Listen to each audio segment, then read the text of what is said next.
are continued delays and issues with the federal student aid application, or FAFSA. And time's running out for students to get their aid offers.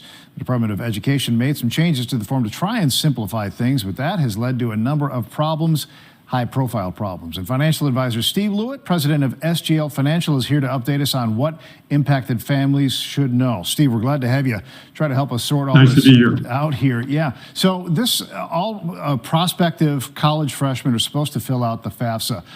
Do we know how many or what percentage of those are actually impacted by this, and how long do they think they'll stay in limbo right now?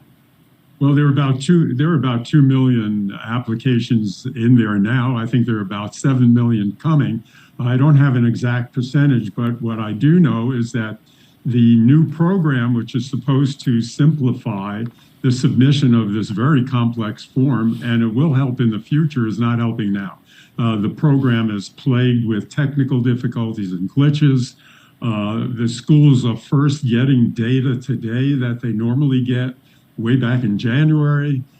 Some of the submissions have to be reprocessed. So it is a tremendous delay. It's very difficult for the students. The good news is that many of the schools have pushed back their enrollment deadlines to give the students a chance to get their FAFSAs in so they can get an offer for financial aid. I mean, this affects, where they're going to go to college. By now, they're supposed to have this locked in. I mean, traditionally, that is how it has been. What are families supposed to do then as they wait, would you suggest? Yeah, this is, it's a difficult situation. I feel for these students, especially the first-time college students who are trying to make this very, very important decision on a college, and and they don't know how much they're going to spend on the college because they haven't gotten their admission. So what I suggest, first of all, make sure you are dauntless. Get that FAFSA in, even if you're running into difficulties. Wait a day, resubmit. Get on the student.gov website and make sure you track where that FAFSA is in the process. If you can, call the college financial aid department. Did they get the FAFSA? When you're filling out the FAFSA, have the student do one part, you do the other part. If you're the parent, don't do half and half, because then it's hard to get back onto it.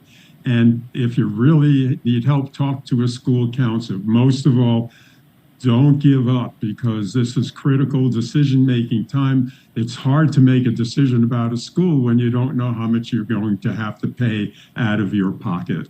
Yeah, we're going through this right now with our youngest, and so we've gone through the FAFSA a whole bunch here. But I don't really remember the expectation now is that the incoming student, the typical 18-year-old, is getting involved, having to start the process, and then the parents have to jump in, and that seems to be complicating things as well.